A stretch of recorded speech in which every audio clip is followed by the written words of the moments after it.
모두 다 같이 조용한 기도하심으로 호산나 찬양대 헌신 예배를 시작하도록 하겠습니다.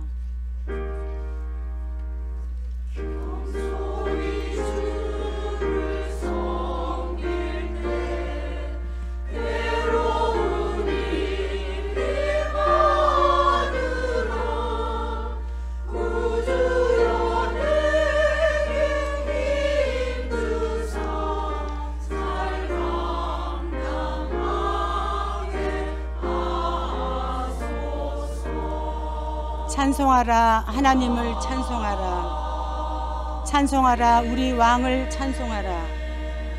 하나님은 온 땅의 왕이심이라. 지혜의 시로 찬송할지로다. 아멘. 찬송가 108장 다 같이 하시겠습니다.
호산나 찬양대 알토 파트장으로 수고하시는 정옥분 권사님께서 우리를 대표하여서 기도해 주시겠습니다.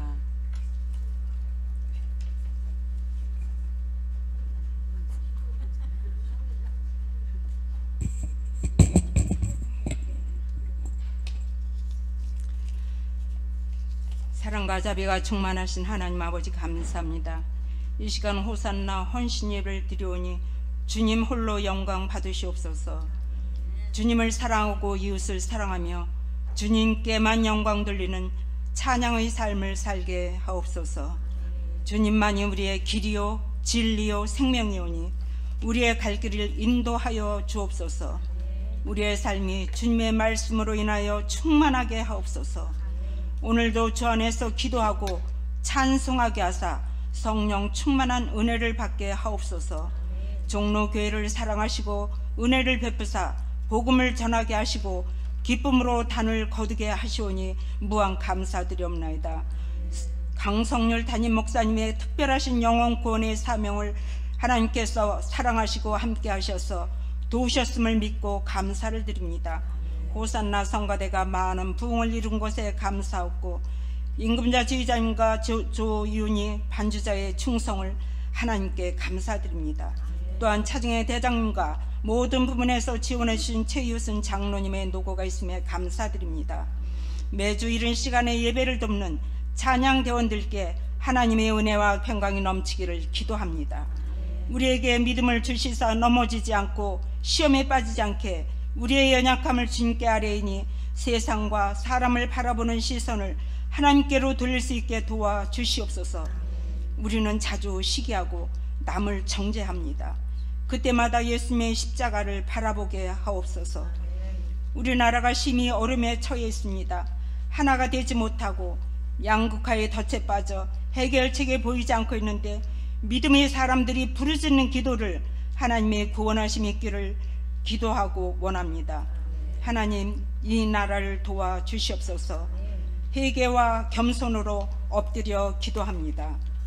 이 시간 말씀 전하신 목사님께 성령이 충만하게 하시사 능력이 임하게 하시고 강건하게 하여 주시옵소서. 은혜의 시간이 되게 하옵소서. 예수님의 오심을 기다리며 우리를 구원하신 예수님의 이름으로 기도합니다. 아멘.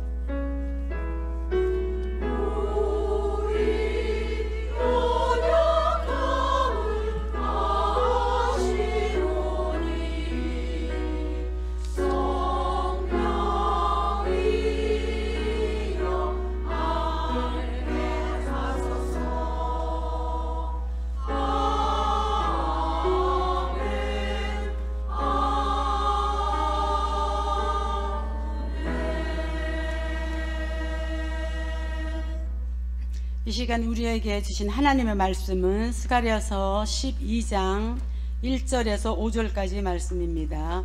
구약 성경 1323쪽에 있습니다. 봉독하겠습니다. 이스라엘에 관한 여호와의 경고의 말씀이라. 여호와 곧 하늘을 펴시며 땅에 터를 세우시며 사람 안에 심령을 지으시니가 이르시되, 보라, 내가 예루살렘으로 그 사면 모든 민족에게 취하게 하는 잔이 되게 할 것이라. 예루살렘이 에워싸일 때에 유다에까지 이르리라. 그날에는 내가 예루살렘을 모든 민족에게 무거운 돌이 되게 하리니 그것을 드는 모든 자는 크게 상할 것이라. 천하 만국이 그것을 치려고 모이리라. 여호와가 말하노라. 그날에 내가 모든 말을 쳐서 놀라게 하며 그 탄자를 쳐서 미치게 하되, 유다 족속은 내가 돌보고 모든 민족의 말을 쳐서 눈이 멀게 하리니 유다의 우두머리들이 마음속에 이르기를, 예루살렘 주민이 그들이 하나님 만군의 여호와로 말미암아 힘을 얻었다 할지라. 아멘. 네, 이 시간에는 특별 찬양 시간입니다. 호산나 찬양대에 나오셔서 특송해 주시겠습니다. 그 자리에서 서서 해 주시겠습니다.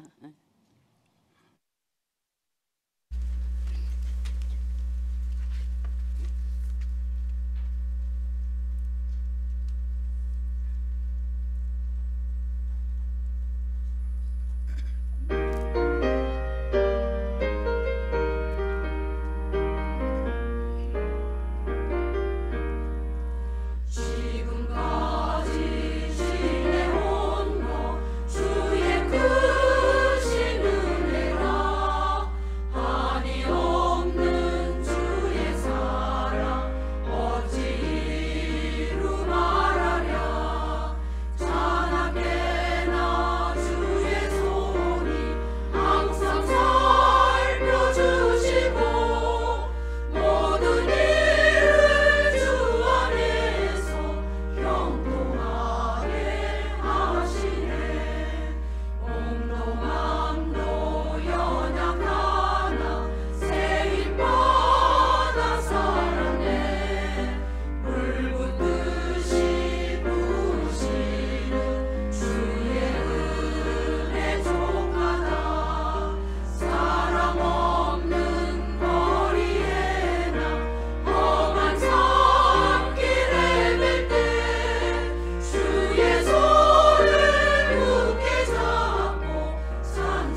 이 시간 담임 목사님 나오셔서 여호와로 말미암아 힘을 얻었다 할지라라는 제목으로 말씀 선포하실 때에 많은 은혜의 시간이 되기 바랍니다.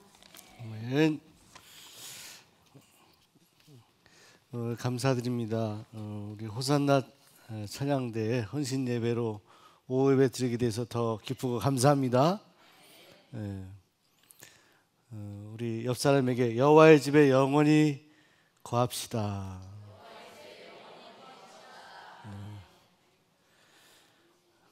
제가 오늘 스가랴서를 복잡하게 설명하게 되면 오늘 여러분들 집에 못 가시는데요. 간략하게 설명하려고 합니다. 성경을 어렵게 이해하기 시작하면 한도 끝도 없고요. 스가랴서만 제가 유학할 때 구약 전공하는 분들이 공부하다가 돌아가신 분도 계실 정도로 엄청나게 힘든 공부를 하는데, 왜 원전을 공부해야 되기 때문에 히브리어, 또 신약학 하는 분들은 헬라어 원전을 공부해야 되고, 원어를 연구하는 분들 또 고전어를 해야 되고 또 때로는 이집트어까지 해야 되니 얼마나 힘들겠습니까? 그런데 그 얘기를 하더라고요. 뭐 한 번은 스가랴서 한 권을 평생 연구해도 스가랴서를 다 모르겠다라는 이야기를 스승님이 하셨대요. 미국의 교수님들 이제 대부분이 어떤 분야에서 권위 있는 분들은 구약하면은 뭐 스가랴서 연구로만 평생 연구하는 분들이 있는데, 그만큼 성경이 어렵다는 겁니다. 그래서 공부를 마치고 와서 한국에 와서 신학대학 교수를 다 하고 있기 때문에 원조는 미국이나 독일에 있는 학자들이 굉장히 깊이 있는 연구를 합니다. 오늘 스가랴서 제가 공부를 하면서 어떻게 잘 설명을 해드릴 수 있을까라는 생각을 하다가 제가 이렇게 준비한 원고에 호산나 찬양대가 여자 스가랴다, 그 찬양을 제가 듣는 동안에 마음에 감동이 오는 것이 있었습니다. 그래서 성경의 해석도 성경을 연구하는 주석가들의 몫이 아니라 기도하는 사람의 몫이다. 저는 이 부분을 믿어요. 오늘 호산나 찬양대를 통해서 귀한 영감을 주셨는데, 호산나 찬양대는 우리 수원 종로교회의 굉장히 대표적인 찬양대인데, 제가 느끼기에 수원 종로교회의 모든 역사와 정서를 다 가지고 있는 그런 찬양대라고 생각합니다. 그 한편으로 우리 호산나 찬양대가 있다는 것이 참 자랑스럽고, 또 무엇보다 우리 임금자 권사님 늘 하나님께 영광을 돌리고, 차정혜 권사님, 우리 정옥봉 권사님 기도하신 대로 참 헌신하시는 귀한 분들인데, 제가 목회를 하면서 늘 감사한 것은 나름대로의 생각들도 있고 소신들도 있겠지만 정말 하나님 말씀에 입각해서 주의 종을 잘 뜻을 받들고 섬기는 순종의 분들이구나. 세상은 복종할지 모르지만 이분들은 순종의 분들이구나. 그래서 부흥하고 성장하고 성숙하는 그 비결, 이런 것들을 몸소 보여주는 분들이기 때문에 우리 호산나 대원들에게 그 영향력이 다 흘러가고, 또 호산나 찬양대가 날로 갈수록 부흥해서, 올해는 보니까 우리 박명자 권사님 딱 또 쓰시고요, 예? 또 장정순 권사님 또 새 가족으로 와서 쓰시고, 또 우리 왕영실 권사, 안현주 목사님, 예? 새 가족들 새 가족이 새로 신입단원들, 예? 이윤주 권사님 떡 잘 먹었습니다. 예? 진작에 서셨고, 예? 참 너무너무 귀한 분들로 뭉쳐져 있는데, 우리 원로 장로님들, 남자 우리 장로님들, 권사님들 너무 훌륭하십니다. 제가 이 자리를 빌어서 감사드리고 여러분의 찬양과 헌신을 하나님께서 기쁘게 받으신 줄로 믿습니다. 항상 예라고 하시는 순종의 믿음을 저는 늘 감사하고, 또 우리 임권사님 이제 11시 반까지 하는 한 3년 가까운 기도를 올해까지 하고 제가 종료하는데, 하나님 그 마음을 주셨기 때문에 그런 겁니다. 안산에서 밤늦게 오셔가지고 11시 반까지 반주하시면서 함께 기도로 협력해 주신 일에 대해서도 마음 깊이 감사합니다. 또 우리 차정혜 권사님 호산네 찬양대 부흥하기 위해서 한 사람 한 사람을 목회자의 마음으로 목양해 주신 일에 대해서도 마음 깊이 감사드립니다. 여러분 축복합니다. 우리 호산네 찬양들 위해서 격려의 박수 한번 할게요. 또 호산나 찬양들을 호산나 찬양대 되도록 만드신 하나님께 감사 영광의 박수 드립니다.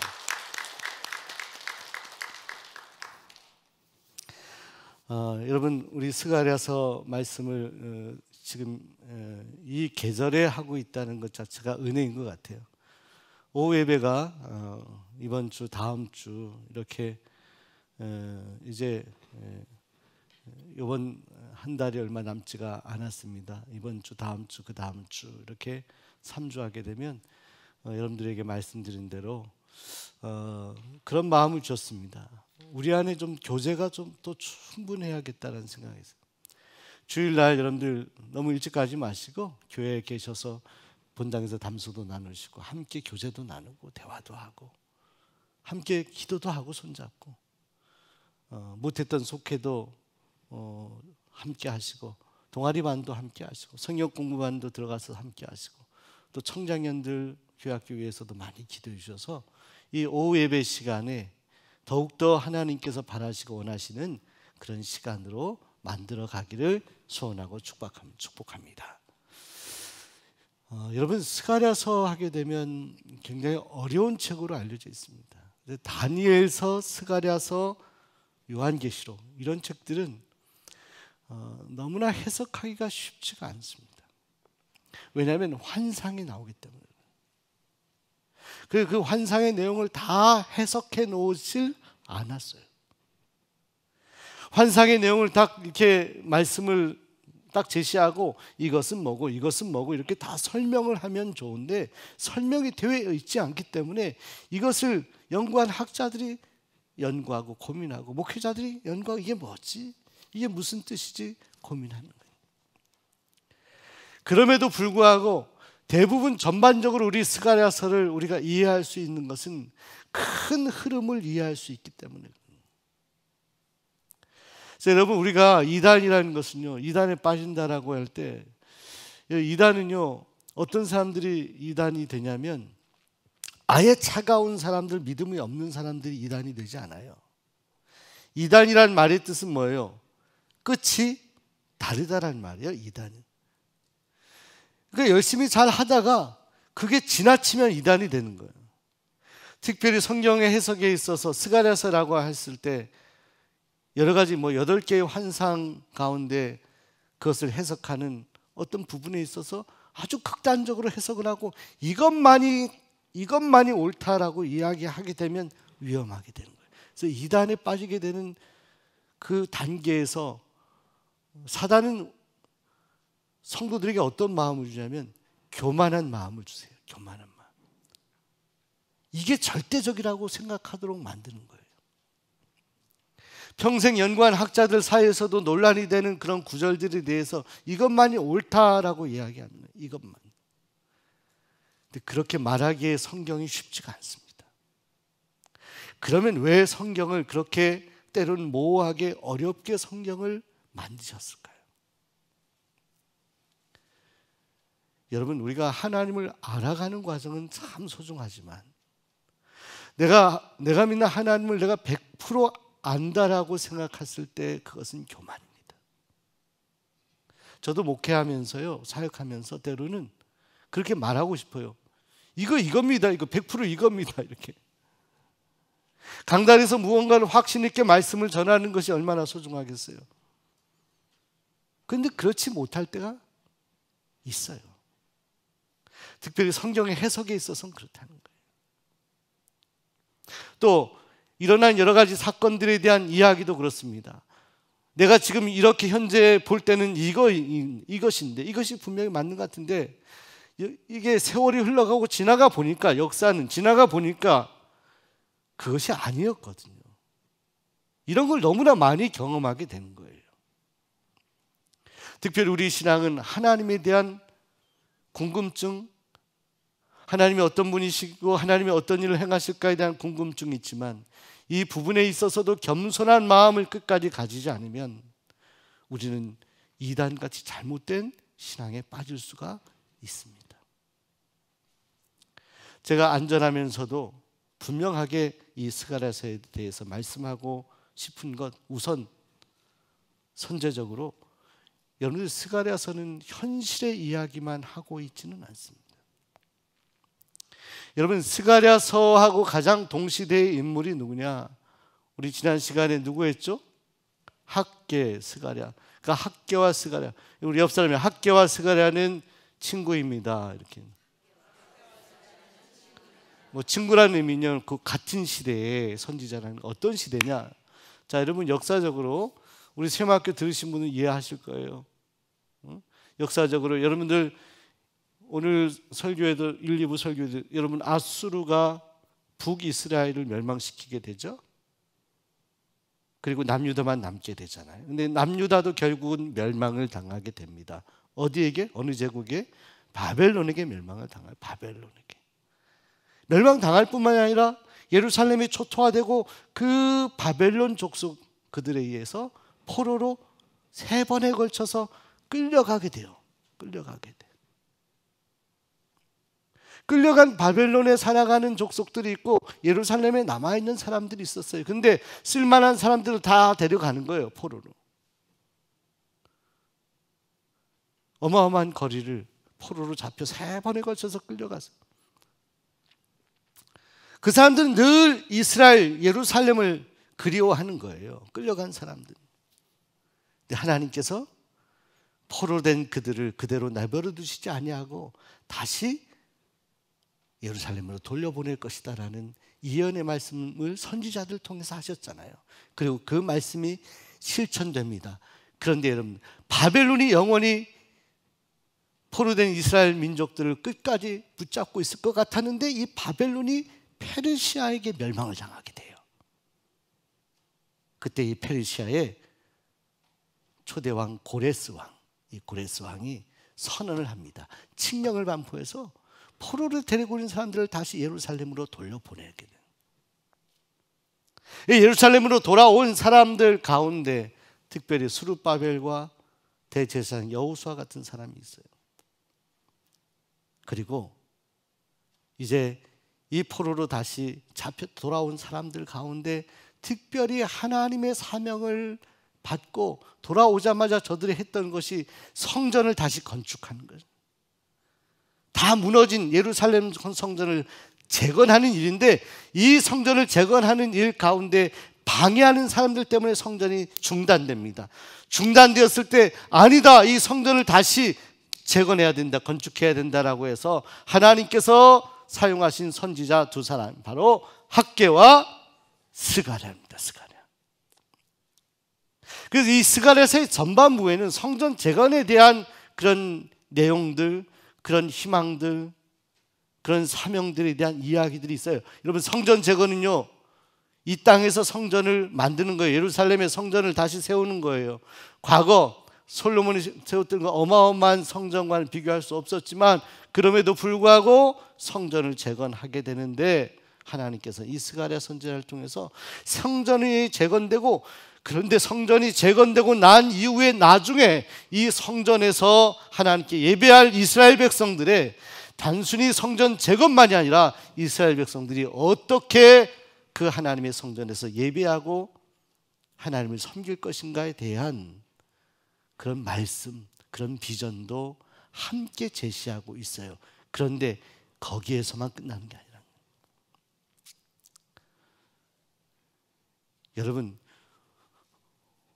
사람이요, 살아가면서 가장 불행한 사람은 어떤 사람이냐? 현실의 이야기만 하는 사람이 사실은 불행한 거예요. 현실적으로 맞아요. 지금 현세가 이렇고, 지금 현실이 이렇고, 지금 우리 뭐 가정 경제가 이렇고, 우리 아이들의 상태가 이렇고. 근데 더 불행한 사람은 어떤 사람이냐? 과거 얘기만 하는 분이에요. 과거에 이런 일이 있었고, 특별히 안 좋은 기억들, 안 좋은 이야기들만 잔뜩 늘어놓고 낙심해 있는 그런 사람들이 가장 비참한 것 같아요.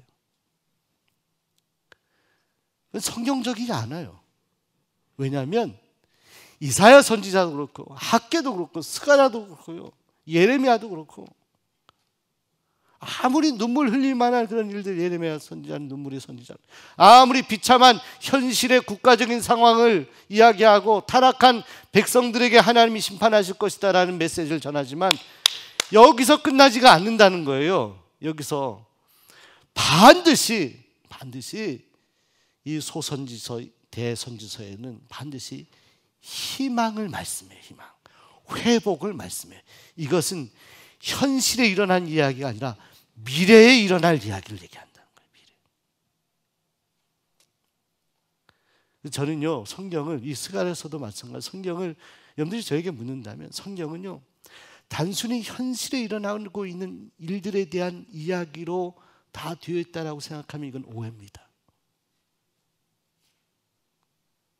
성경은 어쩌면 지금 현재와 미래에 대한 비전과 설렘과 소망에 대한 이야기로 채워져 있는 것이 성경이에요. 왜 요한계시록이 어렵지만 귀하냐? 요한계시록은 단순히 현실의 이야기를 한 것이 아니에요. 당시에 요한계시록 쓸 당시에 핍박받고 있는 그런 초대교회 성도들이 순교를 당하면서 비밀 언어로 이렇게 전했던 요한계시록의 말씀이다 생각하는데, 사실은 당시 현실에서 고통을 당하는 그분들이 이 말씀을, 요한계시록을 읽으면서 아, 현실이 이렇구나, 로마에게 압제당하면서 기독교 신앙이 핍박을 당하고 고통을 당하고 순교를 당하는 것이 현실이구나, 이것을 이야기하는 것이 아니라 이런 현실 가운데도 여전히 희망을 가지고 소망을 가져야 될 일이 있다라는 것을 말씀하는 게 계시록.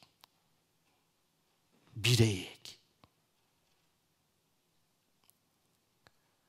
핍박이 있고 환란이 있어도 끝까지 인내하고 믿음을 지켜라. 그러면 하나님은 반드시 성도를 살리신다. 너에게 부활이 있고 영생이 있다. 여러분 뭐 화나신 거예요? 아멘도 좀 하고 그러셔야 돼요. 그러면. 믿으셔요? 제가 화난 표정으로 설교하니까요, 저 화났어요. 저 원래 인상이 그래요. 제 아버님이 목사님이신데 저한테 늘 그랬어요. 어릴 때도 인상 펴라, 꼭 항상 인상. 아버님이 인상 펴라고 하는데 아버님 표정을 보니까 인상이 구겨져. 아버지는 인상 그러시면서 나한테. 제가 사진 보면 인상이 늘, 여러분 오해하지 마시고 저는 늘 기뻐요. 감사해요.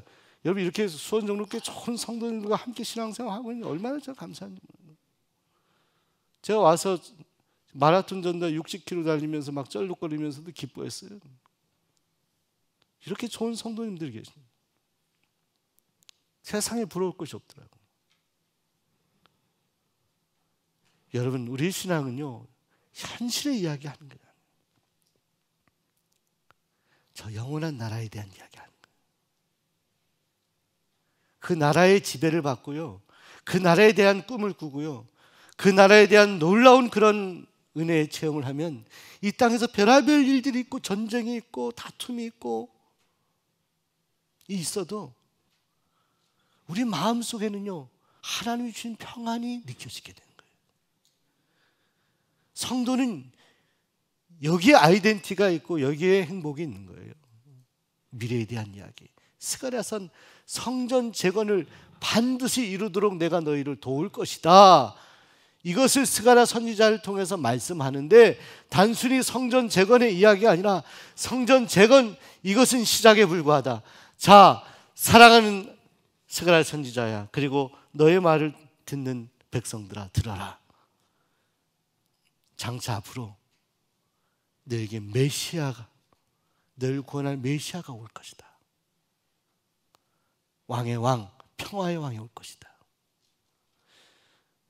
성전 재건의 이야기를 하면서 결국은 하나님께서는 스가랴 선지자를 통해서 먼 훗날 이야기를 하십니다. 지금으로 말하면 여러분 보세요. 수백 년 후의 이야기를 하는 거예요. 근데 여러분, 우린 지금 이 스가랴서를 지금 AD 2000년, 예수님 오신 다음에 2000년 후에 읽고 있잖아요. 그죠? 근데 과거에 이 스가랴서에서 예언했던 그 메시아, 그 예수님이 오셨어요? 안 오셨어요? 오셨잖아요. 그 성취를 우리는 다 알고 있어. 과거의 스가랴서에 그토록 암울하고 힘들었던 시절에 다시 포로로 눈물 흘리던 시절을 겪고 다시 예루살렘으로 돌아왔는데 그 성전마저도 방해로 중단되었는데 누구도 이것에 대해서 다시 문제의식을 갖지 못하고 안주하려고 살아가고 있던 포로로 다시 돌아왔는데도 불구하고 정신 차리지 못하는 그들에게 성전 재건을 말씀하면서 이것 성전 재건이 목적이 아니라 그 이후에 너희들이 살아갈 이 땅의 이야기가 아니라 저 너머 세계의 이야기, 메시아 오실 그 예수 그리스도를 통하여 이루실 놀라운 하나님의 일들, 그 비전들을 이 스가랴서가 제안하고 있는 거예요. 여러분, 우리는 지금 이 땅을 딛고 살아가고 현실의 밥을 먹고 살아가고 현실의 시간을 살아가고 있습니다만은 성도는요, 그럼에도 불구하고 미래를 살 줄 알아야 돼. 무엇을 통해서? 하나님의 말씀을 읽음으로. 나는 지금 현실에 있어. 2024년 오늘 12월 며칠이에요? 15일 2시 30분을 살아가고 있지만 내 마음은 저 영원한 하나님 나라에 닿아 있단 말이죠. 실제로 그렇잖아요. 제가 주중에 사실 우리 집사님 소천하셔서 참 마음이 좀 그랬어요. 김혜성 집사님이 참 조용히 신앙생활 하시던 분. 제가 고인이 되셔서 이런저런 가정의 사를 다 말씀드리긴 그렇지만 뭐 따님도 계셨고 또 사모님도 계시고, 근데 그래도 이 성전 가까운 곳에 계시기 원하고 자녀에게 폐해를 주고 싶지 않은 마음도 있으시고 해서 혼자 신앙생활 하시면서, 우리 최하순 권사님 잘 아시잖아요. 그죠? 그 자전거 타시고 다니면서 늘 반듯하게 신앙생활 잘해요. 그 아내는 딸의 집에서 같이 머물고 김혜성 입장 혼자 이렇게 지내시면서 신앙생활 잘 하시는 거예요. 누가 볼 때 여러분들 사실은 갑작스러운 교통사고로 소천하셔서 마음 아픈 일이긴 하지만 이것이 비극인가요? 제가 스가랴서를 말씀하면서 이 부분을 우리가 반드시 짚고 와야 되는 거예요. 우리가 이 땅을 살아가다가 성도가 때로는 갑작스럽게 죽음을 당하거나 교통사고를 당하거나 불치의 병에 걸려서 소천하는 일이 비극입니까? 전 그렇게 생각하지 않아요. 우리는 어떤 모양으로든 하나님이 부르시면 갈 수밖에 없는 존재인데 이 땅의 현실 이야기를 성경이 하고 있다라면 비극이에요. 이 땅에서 우리가 어떻게 살아가는지에 대한 결론이면 비극일 수 있어요. 마음 아픈 일일 수 있어요. 그러나 우린 이 땅의 현실을 살아가는 사람으로서가 아니라 현실에서 하나님께서 성경을 통해서 주신 놀라운 미래에 대한 비전을 가지고 살아가는 사람이기 때문에, 스가랴의 비전을 믿고 살아가는 사람이기 때문에, 메시아 예수님께서 우리에게 주실 놀라운 선물을 기대하며 살아가는 사람이기 때문에 저 천국을 소망하며 살아가고 영원한 하나님 나라를 소망하며 살아가는 사람이기 때문에 우리는 이 땅에서의 어떤 죽음과 고난이 우리에게 온다 하더라도 여러분은 행복한 사람입니다. 이미 승리한 사람입니다. 우리 옆에 계신 당신은 행복한 사람인 줄 아십시오. 여러분 아셔야 돼요. 어디 가서 난 예수 믿는데 여러분들 나 이렇게 힘들어, 난 불행, 이러면요 그건 예수님 모욕하는 거예요.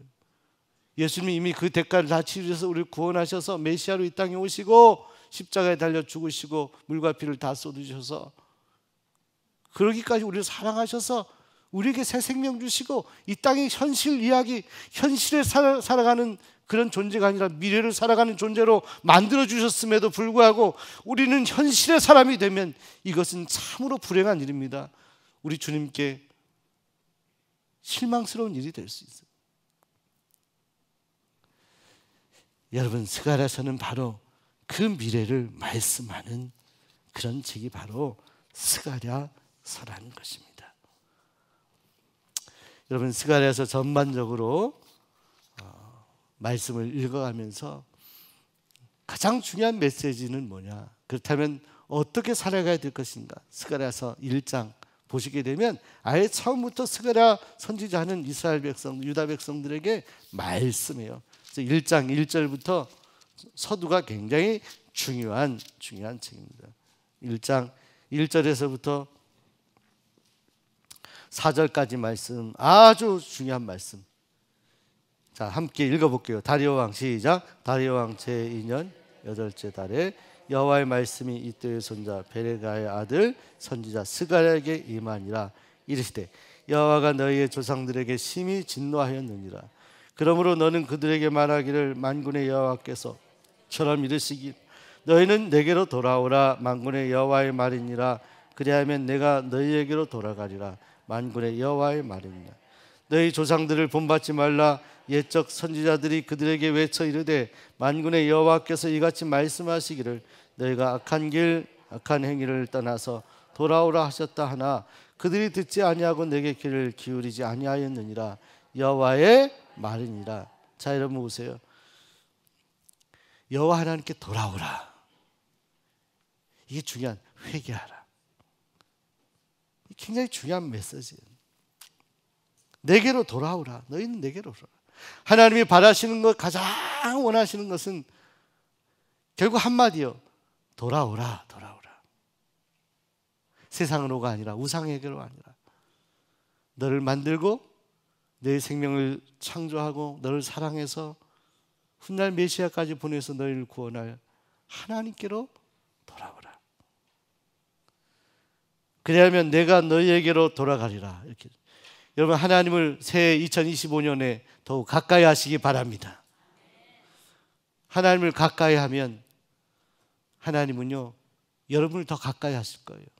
여러분, 친구도요, 날 때부터 친구가 되어지는 사람도 있는데 제 경험으로는요, 자꾸 친한 척 하다 보면 친구가 돼 있더라고요. 여러분, 하나님은요, 여러분이 하나님을 가까이 하려고 가까이 하면 할수록 하나님 여러분을 더 가까이 하십니다. 성도도 그래요. 제가 여기 목회를 하면서도 여러분들이 때로는 저를 괴롭히는 성도도 있어요. 좋은 의미로 괴롭히는 분이 있어요. 저는 계속해서 괴롭혀 달라고 말씀해요. 목사님, 제가 이런 문제가 있어서 기도 부탁드립니다. 말씀을 많이 하세요. 때로는 전화로도 하시고 의사소통도 하시고. 제가 귀찮아할 것 같아요? 매일같이 전화 와서 기도 제가 해드리는 성도님도 계십니다. 여러분, 그런 것을 제가 귀찮아할 것 같습니까? 저는 참 감사해요. 감사해요. 너무너무 고마워요. 근데 그게 주님의 마음 같아요. 예수님도 비유로 말씀하셨어요.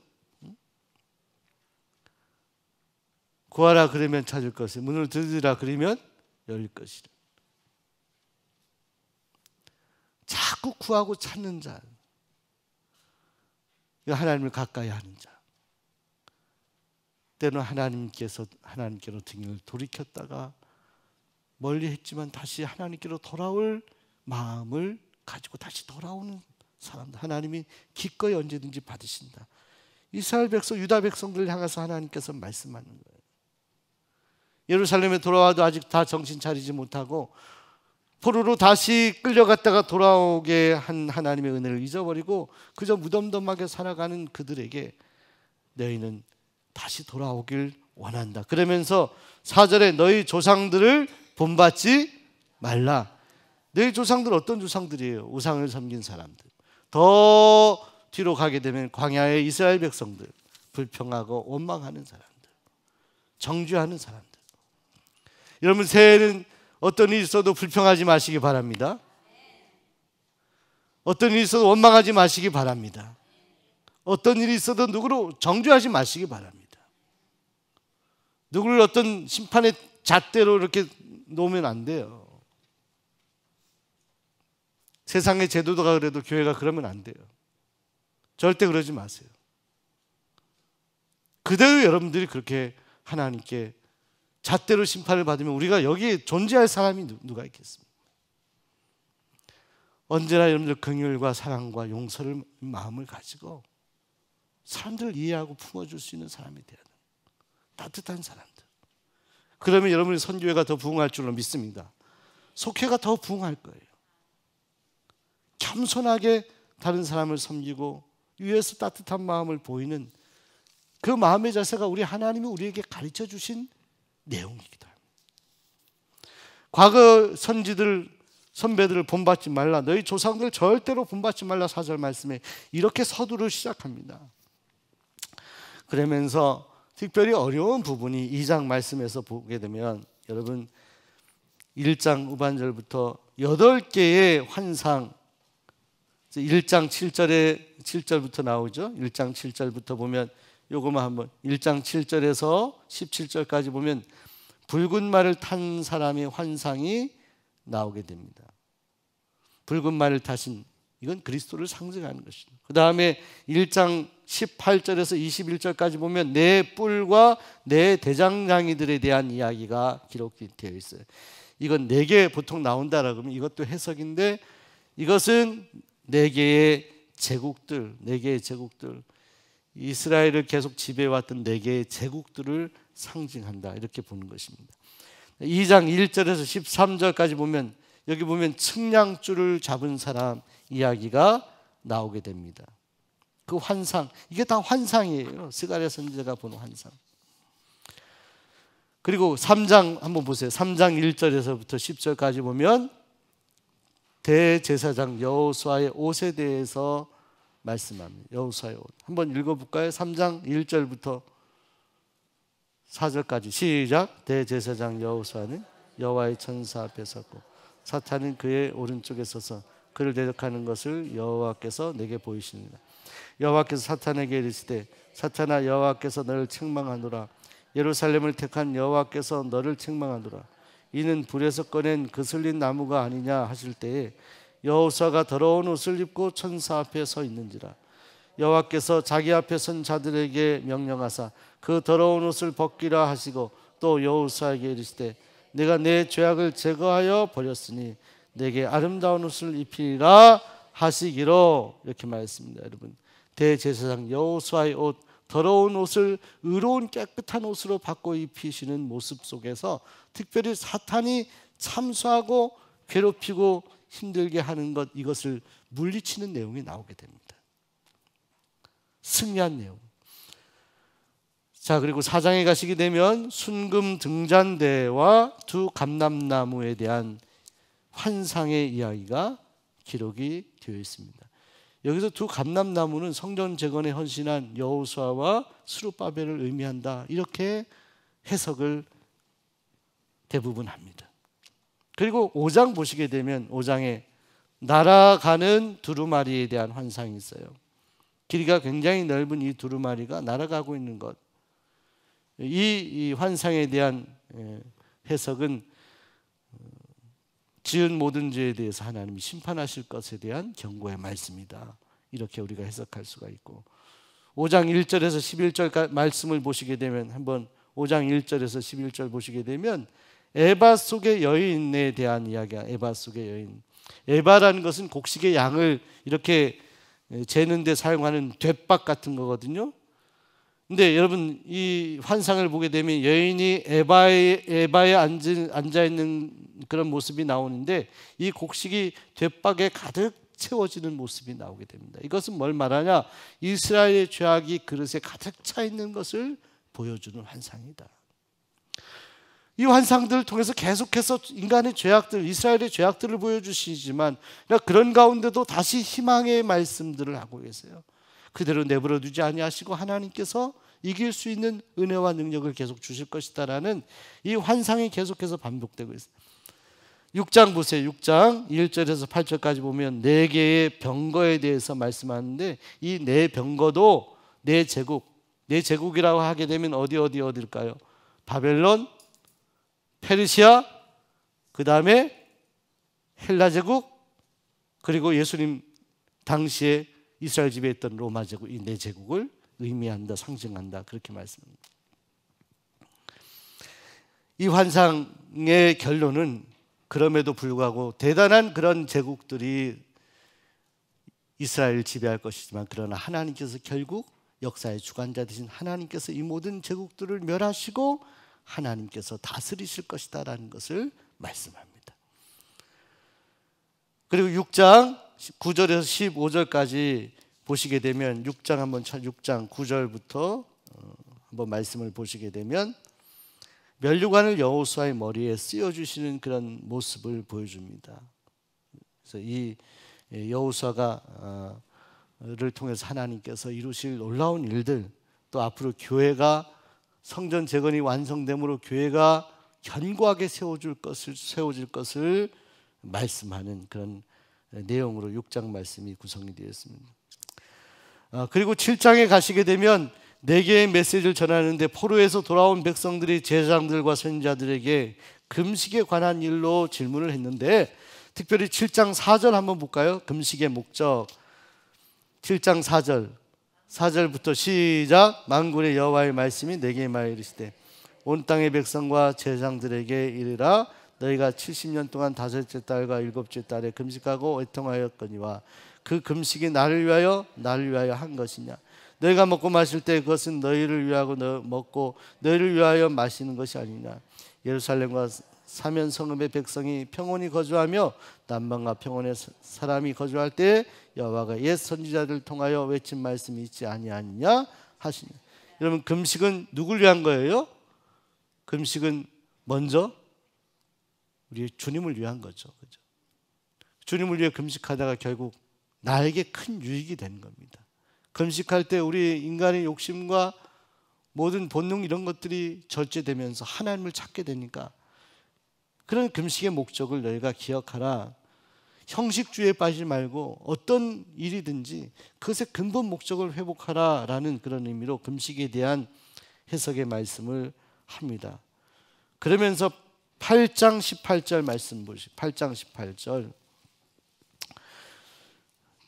어떤 금식일이 되면 좋겠다라는 18절부터 읽어보세요. 시작. 만군의 여호와의 말씀이 내가 말하시되 만군의 여호와가 이같이 말하노라. 넷째 달의 금식과 사째 달의 금식과 일곱째 달의 금식과 열째 달의 금식이 변하여 유다 족속에게 기쁨과 즐거움과 희락의 절기들이 되리니 오직 너희는 진리와 화평을 사랑할지니라. 여러분, 금식이 여러분에게 기쁨이 되기를 소원합니다. 금식은 굉장히 배고프고 힘든 일인데 이것이 너희에게 기쁨이 될 수 있어야 된다는 거예요. 기쁨이. 이걸 형식적으로 보여주기 위한 금식은 정말 고통스러운 일이 됩니다. 금식은 먹지 않는 것이고 절제하는 것이지만 이것이 너에게 정말 놀라운 기쁨이 되기를 원한다. 이것이 정말 원하는, 하나님께서 원하시는 금식이다. 금식을 통해서 이스라엘 백성들이 살아가야 될 모든 삶의 여러 가지 형식들 가운데 형식주의가 되지 말고 진실한 사람들이 되어 그 일을 통해 하나님을 만나라, 하나님을 경험하라, 이렇게 말씀하고 있는 것입니다. 자, 이렇게 하고 전반부의 말씀들, 후반부에 가시면서 이제 9장 이하의 말씀들을 보시게 되면 이제 앞으로 오실 메시아에 대한 말씀들을 하고 있는데, 우리가 잘 알고 있는 말씀, 놀라운 말씀들 가운데 특별히 기억하는 말씀, 우리 스가랴서 9장 9절 말씀 한번 보고, 9장 9절. 9장 9절 크게 한번 읽어보겠습니다. 시작.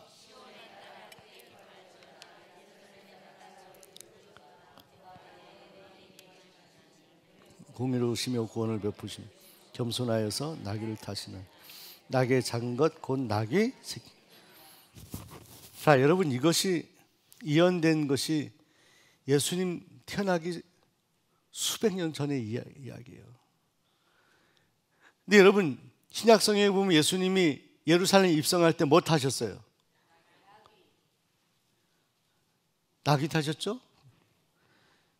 또 예수님께서 나귀를 타시고 아주 작은 그런 나귀 새끼를 타셨잖아요. 미리 준비한.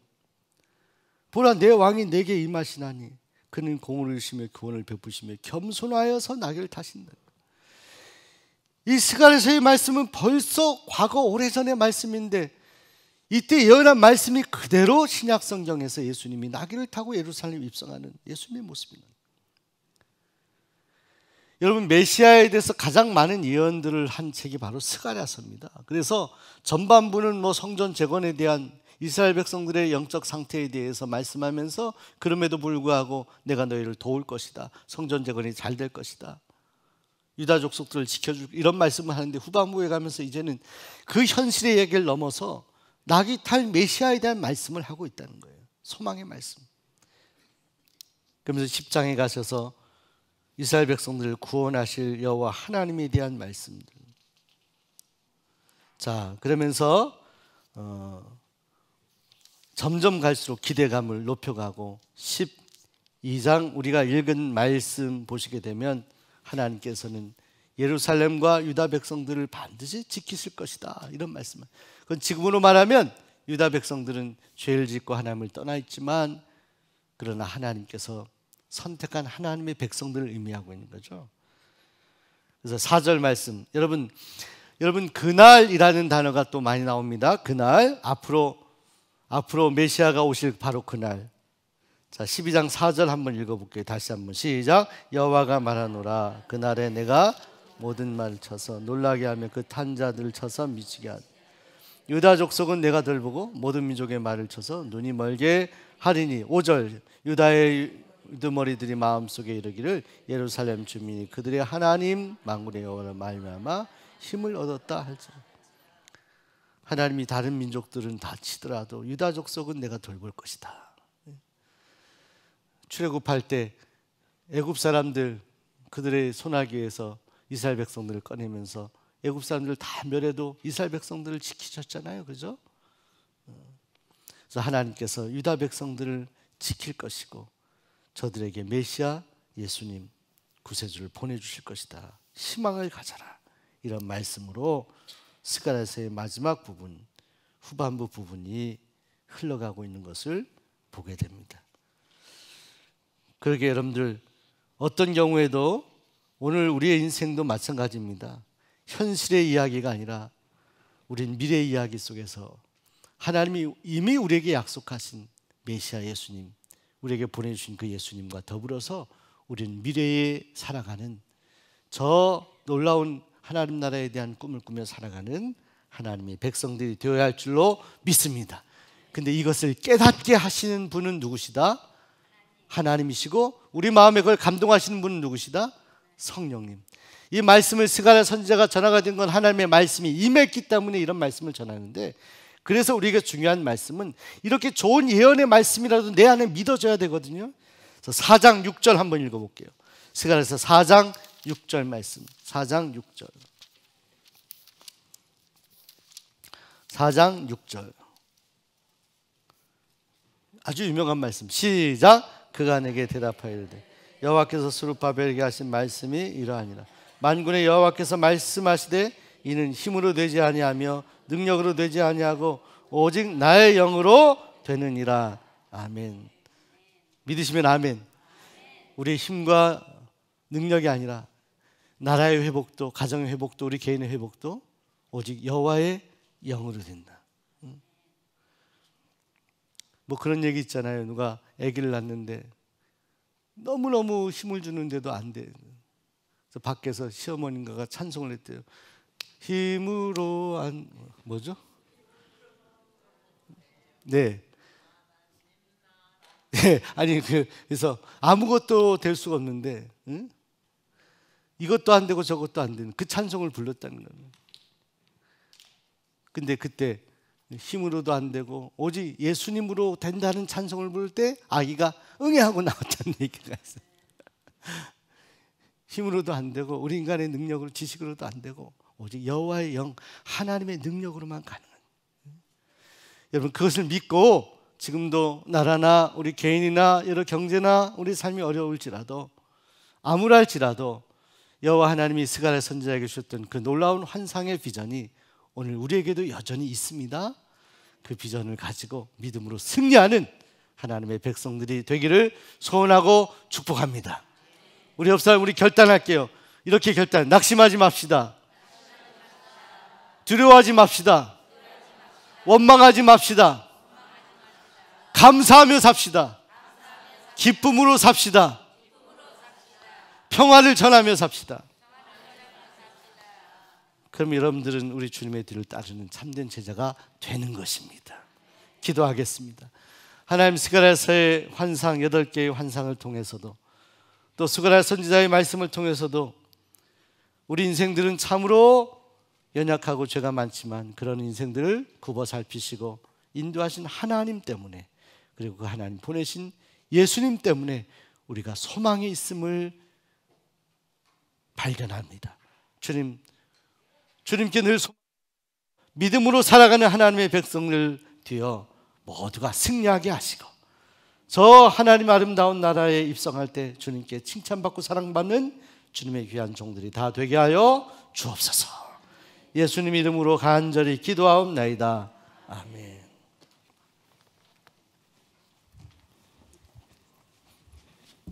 은혜 말씀 감사합니다. 이 시간 헌금 시간입니다. 헌금하시면서 112장 부르시면서 헌금하시겠습니다.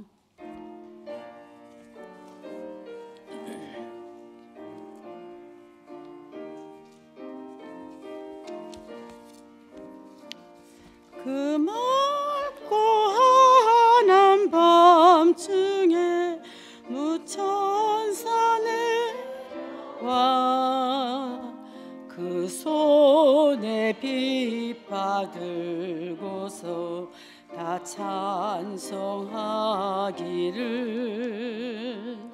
평강의 왕이 오시니 다 평안하여라. 그 세월한 하던 세상이 다 고요하도다. 무천사 날개 펴고서 이 땅에 내려와 그때에 부른 노래가 또다시 들리니 이 슬픔 많은 세상에 큰 위로 넘치고 온 세상 기뻐 뛰놀며 다 찬송하도다.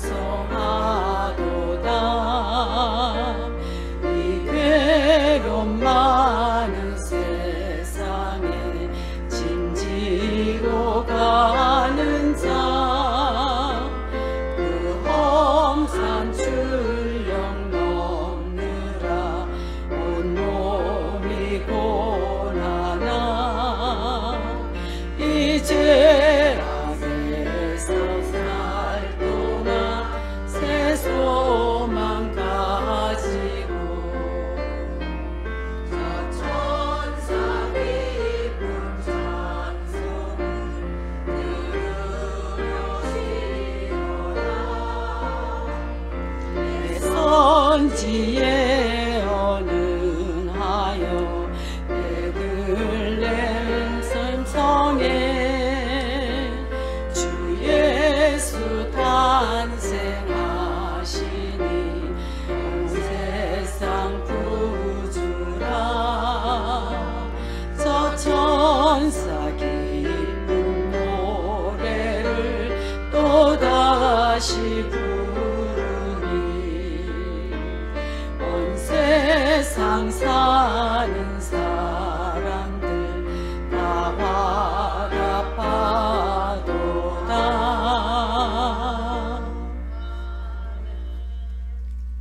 소프라노 파트장이신 김순필 권사님 나오셔서 헌금 기도해 주시겠습니다.